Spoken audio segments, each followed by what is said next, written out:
यहाँ ये यूपी है और यहाँ पे 3-3 महीने तक बस इंक्वायरी चलती रहती है। तो एसआई अवधेश श्रीवास्तव थे, वो बहुत बदतमीजी से मेरे से बात किए, तू तय करके बात किए कि अगर आप ज्यादा बोलेंगी तो रंजेश के खिलाफ ही हम एफआईआर दर्ज कर देंगे। कानून व्यवस्था तो बहुत खराब है। अरे जो प्रधानमंत्री है वो बार बार यही नारा लगाते हैं कि बेटी बचाओ बेटी पढ़ाओ। क्या लगता है ये नारा सटीक है हमारे देश में? देश का तो नहीं पता, लेकिन यूपी के लिए तो कोई सटीक नहीं है, क्योंकि वहाँ पे पढ़ा के भी क्या होगा जब बोलने की आज़ादी नहीं मिलेगी। तो वहाँ की लड़कियां अगर जवाब दे दें, महिलाएं अगर जवाब दे दें, तो यहाँ तक मैंने देखा है कि मारा जाता है। उत्तर प्रदेश से शर्मनाक तस्वीर सामने आई, जहां इंसाफ मांगने गई एक युवती खुद थाने में अपमानित हो गई। मामला अंबेडकर नगर जिले के कटका थाने का है, जहां पश्चिम बंगाल के सोनारपुर की रहने वाली पुनीता यादव, जो कि पिछड़े समाज से ताल्लुक रखती है, अपने साथ हुए अन्याय की शिकायत लेकर पहुंची। लेकिन पुलिस ने न केवल उनकी एफआईआर दर्ज करने से साफ इनकार कर दिया, बल्कि थाने के ही एक अफसर ने उनके साथ दुर्व्यवहार भी किया। पुनीता यादव दर दर भटकती रही, जिले के एसपी से लेकर एसडीपीओ तक सबके दरवाजे खटखटाए, लेकिन कहीं से भी मदद नहीं मिली। अंत में विवश होकर उन्हें केंद्रीय सामाजिक न्याय एवं अधिकारिता मंत्री रामदास अठावले के पास जाना पड़ा।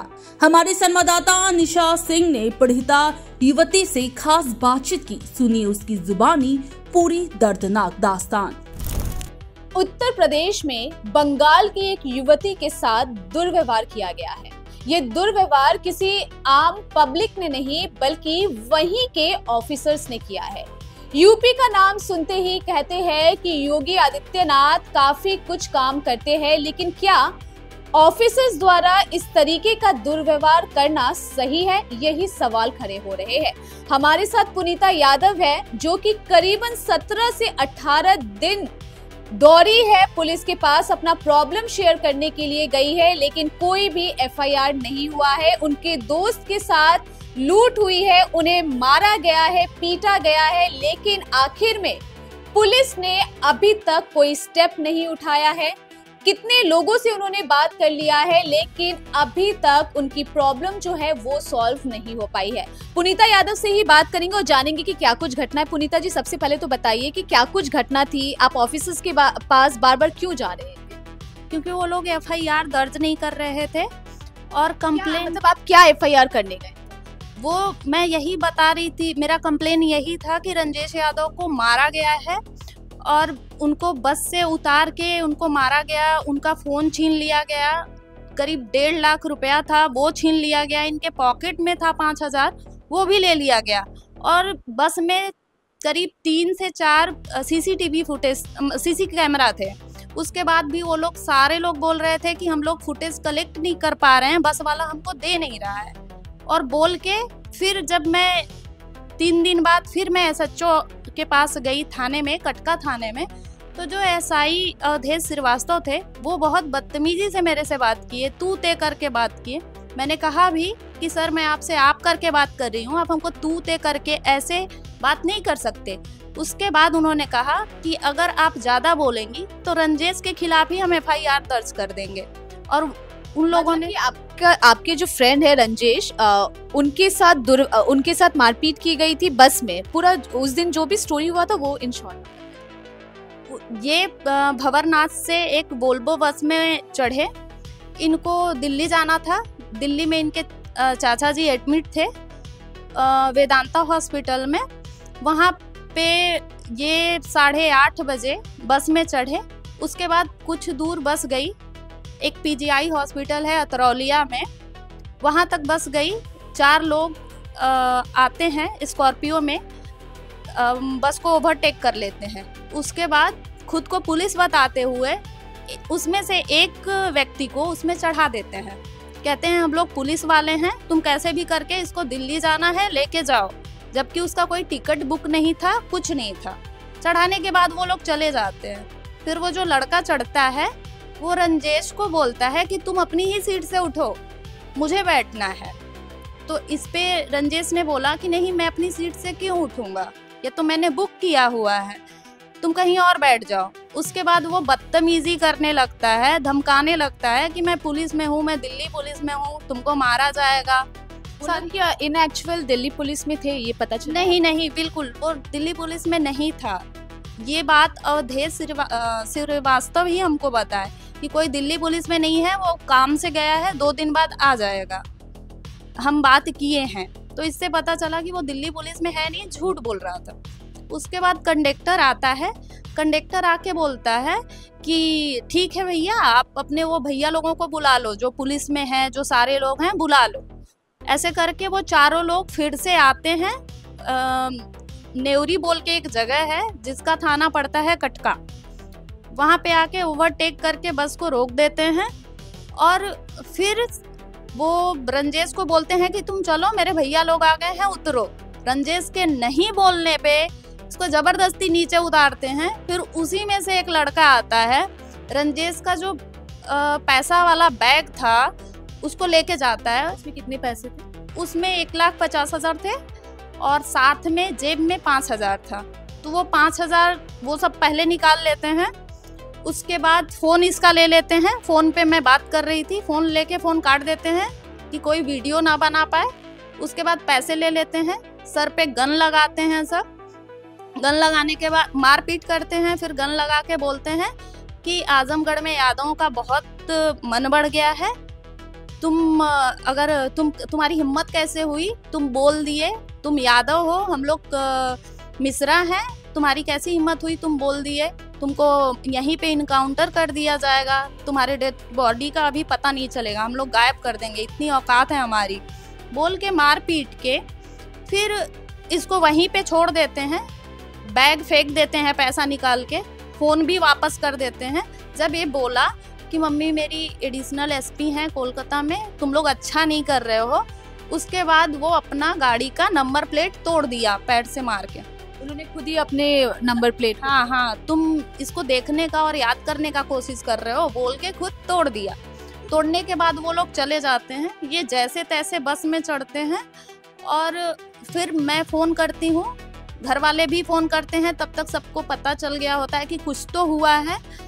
तो हम भी सजेस्ट किए कि अभी उतरना मत गाड़ी से, क्योंकि पैसे तो ले ही लिए, सब गन लेके घूम रहे हैं, कोई तुम्हारा हेल्प नहीं कर रहा है। पैसेंजर भी कोई नहीं उतर रहा है क्योंकि कंडक्टर ने मना कर दिया कि कोई नहीं उतरेगा, उसके साथ मारपीट हो रहा है, आप लोग ना उतरिए बोल के। फिर ये दिल्ली चले जाते हैं। दूसरे दिन कोलकाता से मैं जाती हूँ और ये दिल्ली से मम्मी बोलती हैं फ़ोन करके कि तुम तुरंत आओ, FIR करवाओ, कंप्लेन करो। फिर हम लोग आते हैं। हम लोग 22 को पहुँचते हैं आजमगढ़। उसके बाद इसका मेडिकल वगैरह करवाते करवाते शाम हो जाता है। फिर हम लोग अतरौलिया थाने पे जाते हैं। वहाँ जाने के बाद पता चलता है कि ये कटका थाने के अंतर्गत आता है, तो यहाँ FIR नहीं होगी, कंप्लेन नहीं ली जाएगी। तो हम लोग कटका थाने जाते हैं। 23 तारीख को अपना कंप्लेन दे देते हैं। उसके बाद FIR तो लॉन्च नहीं होता है। नहीं हुआ। वो लोग कंप्लेन ले लिए। फिर अवधेश श्रीवास्तव ही उसका विवेचना कर रहे थे। फिर वो बोलते हैं कि आपको कल परसों में बता दिया जाएगा, बोल के कुछ नहीं करते हैं। फिर वो देखने के बाद हम 3 दिन के बाद फिर 26 तारीख को जब जाते हैं तो हमसे बदसलूकी किए, तूते करके बात किए, बोले कि एक महिला होके मुंह उठा के चली आती हो साथ में, तुम लोग झूठे हो। फिर मैंने जब बोला मैं मम्मी से बात कर रही हूँ, मैं मम्मी से ही बात कर रही हूँ, आप हमसे ऐसे बात नहीं कर सकते, मैं आपसे आप करके बात कर रही हूँ, आप हमसे तूते क्यों कर रहे हैं। उसके बाद उन्होंने धमकाते हुए बोला कि रंजेश तुम्हारा वो कंप्लेन तो लिया नहीं जाएगा, लेकिन हम खुद तुम्हारे ऊपर FIR करेंगे। ये मैडम हमको ऐसे बोली, हम FIR करेंगे। आपने क्या बोला था ऐसा कि उन्होंने इन रिटर्न ऐसा बोला? मैंने बस यही बोला कि आपको मैं आप करके बात कर रही हूँ, आप हमसे तूते करके बात कर रहे हैं, मेरी मम्मी है फोन पे, कि रंजेश पे ही FIR। हाँ, मैंने कहा मेरी मम्मी है फोन पे, मैं उन्हीं से बात कर रही हूँ। तो उनको ये डर हुआ कि अच्छा मम्मी से बात कर रही हैं और मम्मी के बारे में वो जानते थे कि यहाँ पे एडिशनल एसपी हैं। उसके डर से वो चिढ़ गए और चिढ़ने के बाद बोल रहे हैं कि आप पे खुद मैं FIR करूँगा कि आप आके यहाँ पे और गुंडागर्दी कर रहे हैं, ऐसे करके। फिर हम लोग वहाँ से निकले। फिर एसपी ऑफिस गए तो एसपी साहब तो मिलने से मना कर दिए, वो एडिशनल एसपी को मिलने के लिए बोले। हम लोग 4 घंटा वेट किए बैठ के। उसके बाद एडिशनल एसपी साहब आए करीब 6:30 बजे शाम को।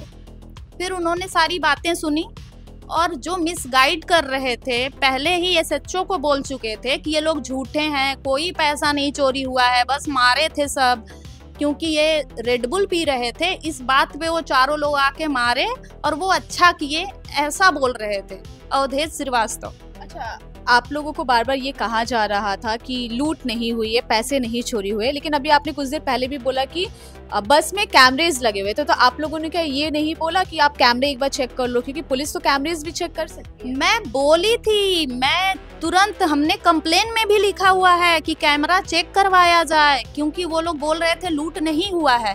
तो कैमरा इसलिए चेक करना बहुत जरूरी था कि बैग तो कोई थर्ड पर्सन लेके गया है, जो मारपीट हुई है उसमें से ये सच में किसी से बदतमीजी किए कि नहीं किए, ये तो प्रूफ हो जाता कैमरा देखने के बाद। सारे लोग बोल रहे थे कि बस वाला कैमरा चेक करने के लिए नहीं दे रहा है। यही पुलिस ने बोला, ये पुलिस ने बोला, ये एसआई ने बोला, ये एडिशनल एसपी ने अपने मुंह से बोला मेरे को खुद। अभी कल भी मेरे से फोन पे 8 मिनट तक बदतमीजी किए और बोले कि वो कैमरा चेक करने के लिए नहीं, सीसीटीवी फुटेज नहीं दे रहे हैं बस वाले। क्या आप अगर चाहें तो आप ही काहे नहीं मांग लेती हैं, आप ही सीसीटीवी फुटेज ला दीजिए। एडिशनल एसपी ने, श्याम देव नाम है उनका, वो बोले कि आप खुद ही जाके लेके चले आइए अगर इतना आसान है। हाँ बिल्कुल, और मेरे सामने ही मैं बोल रही थी कि अवधेश श्रीवास्तव मिसगाइड कर रहे हैं। वो साफ साफ बोल रहे हैं कि कोई लूटपाट नहीं हुआ है, ये लोग झूठे हैं, हम खुद एफआईआर करेंगे। उसके बाद एडिशनल एसपी साहब बोले कि उन्हीं को फोन किए, अवधेश श्रीवास्तव को, मेरे से ये बोलते हुए कि नहीं उनकी छवि बहुत अच्छी है, मैडम आपके साथ बदतमीजी किए होंगे लेकिन उनकी छवि बहुत अच्छी है, ये बोल के उन्हीं को फोन किए। उसके बाद बोले कि हम कल आपको, मैं ये सारा विवरण के लिए मैं सीओ को देता हूँ, जो डीएसपी रैंक के थे, कि मैं उनको देता हूँ, वो आपको कल फोन करके बताएंगे। उसके बाद मैं खुद 2 दिन बाद उनको फोन की, जो डीएसपी थे, तो उन्होंने कहा कि वो फुटेज मिल नहीं पा रही है, फुटेज मिल जाएगी तो मैं आपको बताऊंगा। फिर मैं उसके बाद 2 दिन वेट की। उसके बाद मैं एसपी से मिली, आईजी के कहने पे किसी हमारे माध्यम से मम्मी बुलवाई, तो आईजी साहब बोले कि ठीक है आप एसपी से मिलिए, मैं बोल देता हूँ। तो मैं जब एसपी से मिली तो सेम सारी चीजें रिपीट हुई। वो बोल रहे हैं कि देखिए, अगर सच में आप बोतल में लेके कुछ पी रहे थे या फिर लूटपाट नहीं हुई है और आप झूठ बोल रहे हैं तो आपके खिलाफ कार्रवाई होगी। तो फिर मैंने सेम चीज बोला, रंजेश भी यही चीज बोले कि ठीक है आप सीसीटीवी फुटेज निकलवा लीजिए, उसमें अगर मेरे खिलाफ चीजें निकलती हैं तो आप मेरे खिलाफ एफआईआर करिएगा, लेकिन आप एक बार चेक करवाइए, ऐसे बोले। ये सुनने के बाद एसपी साहब, एडिशनल एसपी साहब को फोन किए कि आप क्या हुआ, वो फुटेज आया क्या, वो रंजेश यादव वाले में क्या कहाँ तक मैटर पहुंचा। फिर वो उधर से क्या बोले क्या नहीं बोले वो तो मुझे नहीं पता, लेकिन हमको एसपी साहब बोले कि आपको कल बता दिया जाएगा। ऐसे बोल के फिर 3 दिन में वेट की, कोई फोन नहीं आया, कोई कुछ नहीं आया। और फिर मैं जब कल मेरे को नंबर मिल गया, जो फेक पुलिस, मतलब जो जिसको हम लोग फेक पुलिस समझ रहे थे, एक्चुअली में पुलिस था, ठीक है। तो उसका कहीं से हम लोग नंबर कलेक्ट किए और पता चला कि अमित तिवारी यूपीपी पुलिस में ही है, उत्तर प्रदेश पुलिस में। तो ये बताने के लिए हम पीआरओ साहब को फोन किए, जो एसपी के पीआरओ हैं। तो उन्होंने कहा कि एडिशनल एसपी आपका ये केस का विवेचना कर रहे हैं, आप उनसे बात कर लीजिए। तो जब मैं उनको फ़ोन की तो फिर मेरे से बदतमीजी किए, कह रहे हैं कि मेरा काम हम कर लेंगे, यहाँ ये यूपी है और यहाँ पे 3-3 महीने तक बस इंक्वायरी चलती रहती है। ये बात हाँ, ये एडिशनल एसपी साहब बोले आपका 12 दिन 15 दिन हो गया है मैडम, तो आप इतना परेशान हो रही हैं, बार बार फोन कर रही हैं, हमको सारे नंबर मिल गए हैं, हमको स्कॉर्पियो वाले को भी हम जानते हैं और हमको सबका नंबर मिल गया है, आपसे हमको नंबर लेने की ज़रूरत नहीं है।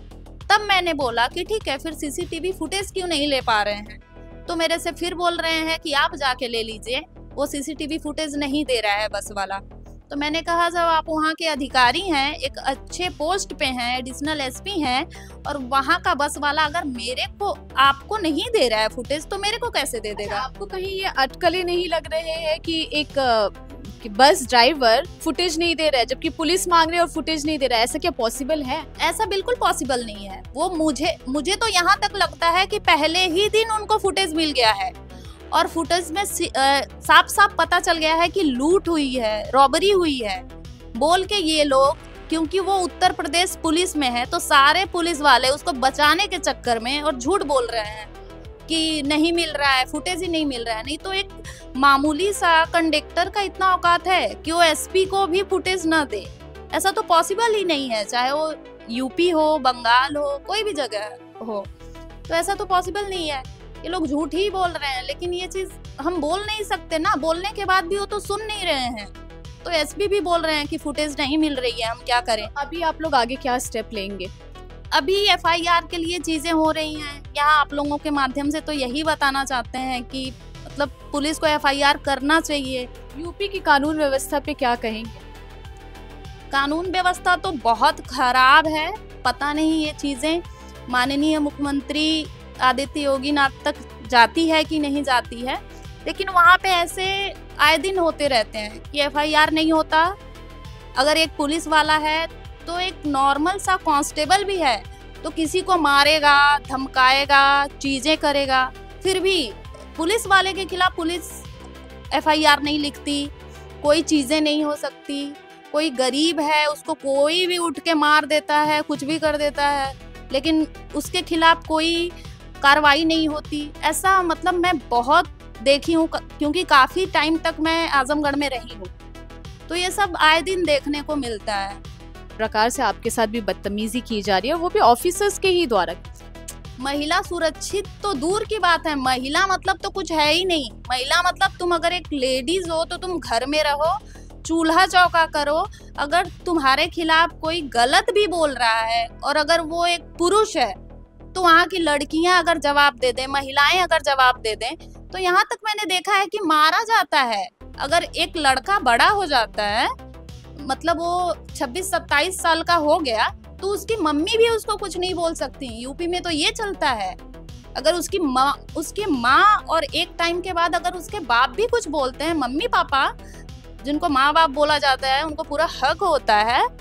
एक टाइम के बाद माँ बाप भी कुछ नहीं बोल सकते लड़के को, नहीं, क्योंकि ये मैंने देखा है। मैं वहाँ पे काफी टाइम तक रही हूँ, मेरे सामने चीजें हुई हैं। अब मैं व्यक्ति विशेष का तो नाम नहीं ले सकती, लेना भी नहीं चाहूंगी, लेकिन आस पड़ोस में भी मैंने ये चीजें देखा है कि अगर मम्मी भी हैं और अगर वो एक टाइम के बाद अपने बेटे को कुछ बोलती हैं तो लोग हाथ उठाते हैं, अपने माँ बाप पे भी हाथ उठाते हैं।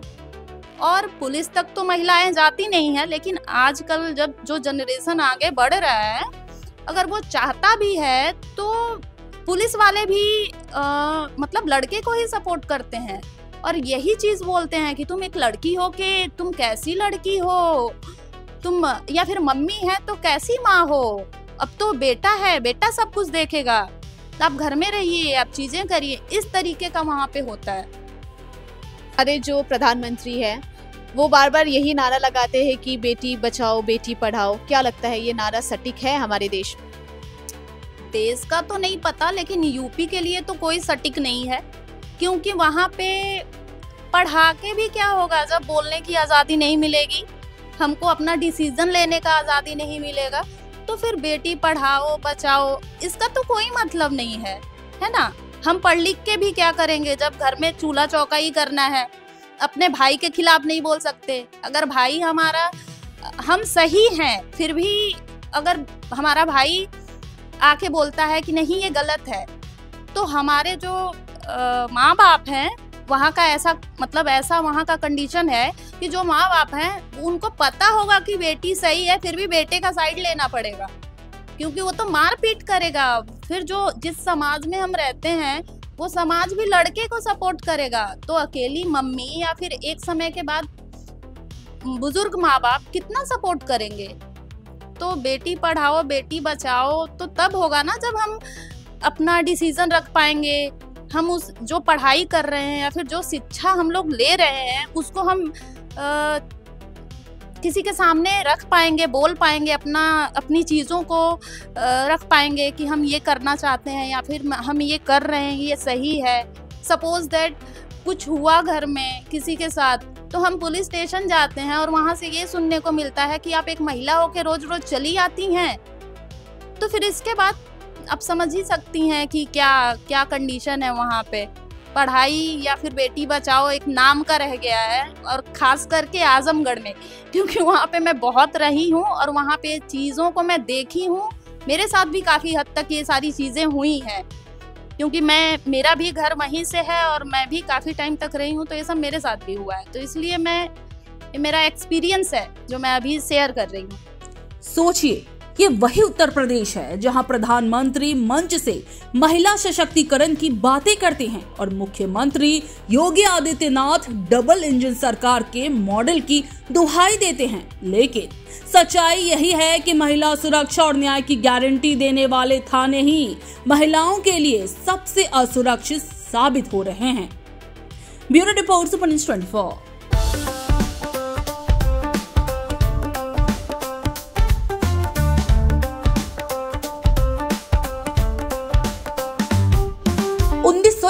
से चलती आ रही है एक कहानी, स्वाद की, परंपरा की और भरोसे की। शिराज गोल्डन रेस्टोरेंट, मलिक बाजार, कोलकाता। ये सिर्फ एक रेस्टोरेंट नहीं बल्कि एक एहसास है जहां बिरयानी में इतिहास की खुशबू है और मटन चाप में रूह बसती है। शिराज की बिरयानी मसालों से नहीं, मोहब्बत से बनती है। 3 पीढ़ियों की विरासत, दादा से पिता और अब बेटे तक। इसकी 5 शाखाएं हैं, VIP बाजार, अजय नगर, सॉल्ट लेक, चिनार पार्क और दिल में बसने वाला मलिक बाजार। अब मलिक बाजार शाखा बर्थडे सेलिब्रेशन के लिए भी उपलब्ध है। घर जैसा माहौल, रॉयल सेटअप और स्वाद जो हर मौके को खास बना दे, जिसके स्वाद के दीवाने तमाम सेलिब्रिटीज हैं।